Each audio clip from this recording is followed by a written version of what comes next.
নমস্কার। আজকে আবার এসে গেছি আরেকটা ভিডিও নিয়ে আপনাদের কাছে। আজকে আমার টপিকটা হচ্ছে ভীষণ একটা প্র্যাকটিক্যাল টপিক। সেটা হচ্ছে এই প্রচণ্ড ঠান্ডার মধ্যে যেসব বাচ্চাদের মর্নিং স্কুল, ম্যাক্সিমামই বাচ্চাদের মর্নিং স্কুল হয়, তাদের রুটিনটা কিভাবে সেট করব যাতে বাচ্চাকে আমার সকালে ওঠাতে কষ্টটা একটু কম হয়। দেখুন, এই যে ঠান্ডাটা পড়েছে, একটা হঠাৎ করে গরম থেকে একটা ঠান্ডার একটা ট্রানজিশন, এই ঠান্ডার মধ্যে আমরা বড়রাই মানে একেবারে কাহিল হয়ে যাই, তো বাচ্চাদের তো অন্যই কথা। কিন্তু যেটা হয় সেটা হচ্ছে যে সকালবেলা ওদের স্কুলে পাঠাতেই হবে, ভোরবেলা ওদের তুলতেই হবে, খাওয়াতেই হবে, ওদের স্নান করা, পটি করানো, একদম ড্রেস পরানো থেকে সব কিছু কিন্তু একদম পারফেক্ট হতে হবে। এদিক থেকে ওদিক হলে কিন্তু মুশকিল, কারণ স্কুল বলে কথা। এইটাও যেমন একদিকে ঠিক, আবার আরেকটাও ঠিক যে সকালবেলা এই ওদের তুলতে হবে, ওদের প্রচণ্ড একটা রাশ চলে সকালের টাইমটায়। আর মায়েরা শুধু না, বাড়ির সবাই যাদের বাড়িতে ছোট বাচ্চা আছে আর সেই বাচ্চাটা স্কুলে যাচ্ছে, তাদের সকালবেলা একটা ভীষণ একটা টানাটানির মধ্যে দিয়ে দিনটা কাটে। বাচ্চাটা কিছুতেই উঠতেই চায় না, কারণ এতটাই ঠান্ডা পড়েছে। আমার মেয়ে যবে থেকে স্কুল খুলো তবে থেকে যেন আরও বেশি ঠান্ডা পড়েছে আমার মনে হচ্ছে। তো এতটাই কষ্ট হচ্ছে যে এটা একটা খুবই বিচ্ছিরি একটা জায়গায় এসে দাঁড়ায়। এবার মায়েরা হয় কি, সকালবেলা খুব তাড়াতাড়ি ধৈর্য হারিয়ে ফেলে, কারণ বাচ্চা উঠতে চায় না। ঘড়ি তো কারোর জন্য দৌড়াবে না, টাইম তো কারোর জন্য আটকে থাকে না, টাইম তো দৌড়াচ্ছে। এদিকে ওকে টাইমে সব করাতেও হবে, এদিকে বাচ্চা উঠছে না। করণীয়টা কী? তাহলে আমি আমার এক্সপিরিয়েন্স দিয়ে আমি যা যা করেছি বা আমি যেটা করি আমার মেয়ের সাথে, আমি সেই এক্সপিরিয়েন্সটাই একদম আপনাদের সাথে শেয়ার করছি, যাতে কিছু হেল্প হলেও আপনি আমার ভিডিও থেকে পান। নাম্বার 1 হচ্ছে সন্ধেবেলা, বাচ্চা আগের দিনকে স্কুল থেকে এসে ওই যে তাড়াতাড়ি করে একটা ওদেরকে খাইয়ে ঘুম পাড়ানো, এই প্রসেসটা আমাদেরকে খুব তাড়াতাড়ি করতে হবে, যাতে করে অ্যাটলিস্ট 5:30টার মধ্যে বা 6টার মধ্যে, সন্ধ্যে 6টার মধ্যে অ্যাটলিস্ট যাতে ওদের ঘুম থেকে তুলে দেওয়া যায়। কারণ যদি ওরা তাড়াতাড়ি না ওঠে সন্ধেবেলা, তাহলে ওদেরকে রাত্রিবেলা তাড়াতাড়ি করে ঘুমানোটা ভেরি ডিফিকাল্ট হয়ে দাঁড়ায়। আমি তো প্রথম দিকে এমন হতো যে আমি ও স্কুল থেকে এসেছে, ওকে খাইয়ে দাইয়ে ঘুম পাড়িয়েছি, কিন্তু এমন একটা টাইমে ও ঘুম থেকে উঠছে, সেটা সন্ধে 7:30 হয়ে যাচ্ছে। ব্যাস, আমার মেয়ে আর রাত্রিরে ঘুমাতে চাইছে না, সে রাত্রিরে গিয়ে শুচ্ছে 1টা-1:30টায়, আর পরের দিন সকালে ওকে তুলতে গিয়ে আমার ওর পেছনে ভীষণ চিৎকার করতে হচ্ছে, ওকে জোর করে সব করাতে হচ্ছে, যেটা কিনা একদমই উচিত না। কারণ মা হিসেবে না, আমি একজন চাইল্ড এর পার্সপেক্টিভ দিয়ে বলি, সকালবেলাটাই যখন ওদের খারাপ কাটে না, সকালবেলাটাই যখন ওরা খুব বকা খায়, খুব ওদেরকে নিয়ে টানাটানি চলে, তখন না ওদের স্কুলের প্রতি একটা ভীষণ অনীহা চলে আসে। তা এই অনীহাটা যাতে না আসে, তার জন্য আমরা কী করতে পারি? আমরা যদি হাতে একটু টাইম নিয়ে ওদের তুলি, তাহলে কিন্তু প্রসেসটা একটু স্মুথ হয়। হাতে টাইম নিয়ে তোলা ধরুন আপনার বাচ্চাকে আপনার বাড়ি থেকে বের করতে হবে 8টায়, আমি জাস্ট এক্সাম্পল দিচ্ছি, 8টায় বের করতে হবে। তাহলে আপনি চেষ্টা করবেন আপনার বাচ্চাকে 6:30টার মধ্যে তুলে দেওয়া, 6:15 থেকে স্টার্ট করবেন ওকে তোলানোর প্রসেসটা, যাতে করে কি হয় যে একটু টাইম আপনিও পান, যে ওকে তুলেই আপনার ওকে ওয়াশরুমে নিয়ে যাওয়া, ব্রাশ করানো, এইটা না হয়, অ্যাটলিস্ট উঠে ওকে একটু যেন আপনি আদর করার টাইম পান, ওকে নিয়ে একটুখানি হাগ করে ওকে কাডল করার টাইমটা পান, ওকে সেই ঘুম থেকে ট্রানজিশনটা উঠেই যে স্কুল যাবে, সেই ট্রানজিশনটা যেন ওর আদর করে ওর মায়ের মুখে হয়।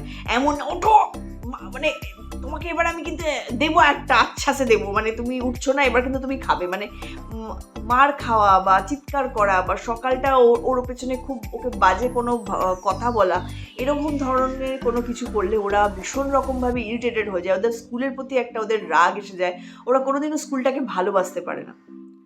তো এই জন্যেই আমি বলি, একটু হাতে এটা যারা করেন, স্পেশালি মা বাবা যখন সেই বাচ্চাকে সকালে তুলে রেডি করে তারাই তো পাঠান, তো আপনারা একটু হাতে টাইম রেখে যদি কাজটা করেন, তাহলে কিন্তু প্রসেসটা একটু স্মুথ হয়, ও একটু উঠতে পারে, টাইম আপনার কাছে আছে। আপনার বারবার ঘড়ি দেখে আপনার পাগল হতে হচ্ছে না যে ওরে বাবারে, এ তো উঠছেই না আর এদিকে টাইম চলে যাচ্ছে। ওকে একটু ওঠার একটু টাইম দিন, ওকে একটু আদর করুন, ওকে একটু ভালো কথা বলুন, ওকে মর্নিং ভালো ভালো অ্যাফার্মেশনস দেবেন। অ্যাফার্মেশন নিয়ে আমি আরেকটা ভিডিও করব। আমি অ্যাফার্মেশন বলতে যেটা বোঝাচ্ছি সেটা হচ্ছে সকালবেলা উঠে ওকে ভালো ভালো ফিড দেওয়া, ভালো কথা বলা। সেটা আমি আরেকটা লং ভিডিও করব। আমি আজকে যেটা নিয়ে আছি সেটাতে স্টিক করছি। তো তাহলে কি হবে না যে ওর একটু প্রসেসটা স্মুথ হবে, ওর একটু হলেও মনের মধ্যে একটু আনন্দ থাকবে, স্কুলটার জন্য ও এক্সাইটেড থাকবেন। একটাই যেটা মেন, যে পরের দিন স্কুল থাকলে না প্রসেসটা শুরু হয়ে যেতে হয় আগের দিন দুপুর থেকেই। মানে ওকে আগের দিনকেই দুপুরে তাড়াতাড়ি ঘুম পাড়াতে হবে, বিকেলে তাড়াতাড়ি তুলতে হবে। এবার বিকেলে উঠে যেন বাচ্চা একটুখানি খেলার টাইম পায়, ও যেন একটু অ্যাক্টিভ থাকে, ফিজিক্যালি অ্যাক্টিভ থাকে। ফিজিক্যালি অ্যাক্টিভ মানে এই শীতকালে যদিও এটা সবসময় সম্ভব হয় না আউটডোরসে নিয়ে যাওয়া, কারণ খুবই ঠান্ডা পড়েছে, সন্ধ্যের পরে খুব ঠান্ডা হয়। বাড়িতেই হোক, হ্যাঁ, একটুখানি অ্যাক্টিভনেস, ফিজিক্যালি অ্যাক্টিভ যেন ও থাকে। তাহলে হবে কি, ও ফিজিক্যালি অ্যাক্টিভ থাকবে, একটু পড়াশুনো করবে, তারপরে ইভিনিং একটা স্ন্যাক্স খেলো, রাত্রিবেলা ডিনারটা তাড়াতাড়ি করলো, তারপরে ও ঘুমটা ওর কিন্তু খুব সুন্দর হবে। অ্যাক্টিভনেসটা দরকার ওকে, বাচ্চাকে মানে মানে টায়ার্ড হতে হবে। টায়ার্ড হলেই কিন্তু ওরা ঘুমোবে, টায়ার্ড না হলে ওদের ঘুমটা আসে না। তো বিকেলবেলা যদি একটু তাড়াতাড়ি তোলা যায়, সন্ধ্যেবেলা একটু যদি তাড়াতাড়ি তোলা যায়, তাহলে কিন্তু এই প্রসেসটা একটু স্মুথ হবে। এটা আমি এই কারণেই করছি, কারণ আমি নিজের প্রতি অনেক গিল্টি। আমি আমার মেয়েকে এই সকালে ওঠার জন্য অনেক রকম আমি যে জিনিসগুলো ওর সাথে করেছি, সেটা পরে আমি এত গিল্টি হয়ে গেছি, আমি নিজে আর মানে মাফ করতে পারি না যে আমি কেন সকালবেলা আমি ওকে এরকম বললাম, কেন আমি সকালে ওর সাথে এই ব্যবহারটা করলাম। ও তো বাচ্চা, ও তো কিচ্ছু বোঝে না, স্কুল কেন যেতে হয় সেটাই ও বোঝে না। এবার এই স্কুল যাওয়ার জন্য মা এরকম হঠাৎ করে কেন ওর সাথে করছে এটা ও বোঝে না। তাহলে দোষটা কোথাও একটা আমার, আমি হয়তো ওকে ঠিক করে ঘুম পাড়াতে পারিনি, তাড়াতাড়ি করে তুলতে পারিনি।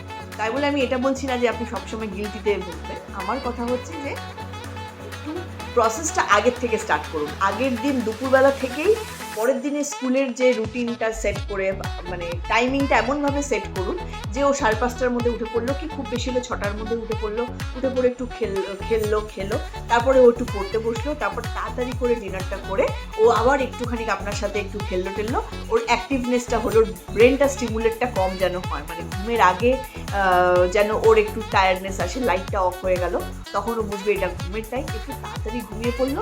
সকালবেলা আপনি ওকে একটু তাড়াতাড়ি তুললেন, আর স্কুল পাঠানোর আগে ওকে একটু আদর করে ভালোবেসে টাইম নিয়ে ওকে ওর সাথে একটু ডিল করে তারপর ওকে স্কুলে পাঠাবেন, তাহলে ও সারাটা দিন একটু ভালো কাটে।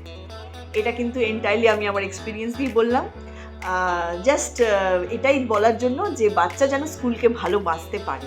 আর বাচ্চা তখনই স্কুলকে ভালোবাসতে পারবে যদি স্কুলে পাঠানোর আগে ওদের টাইমিংটা আমরা ওদের সাথে ঠিকঠাক করে সেট করি।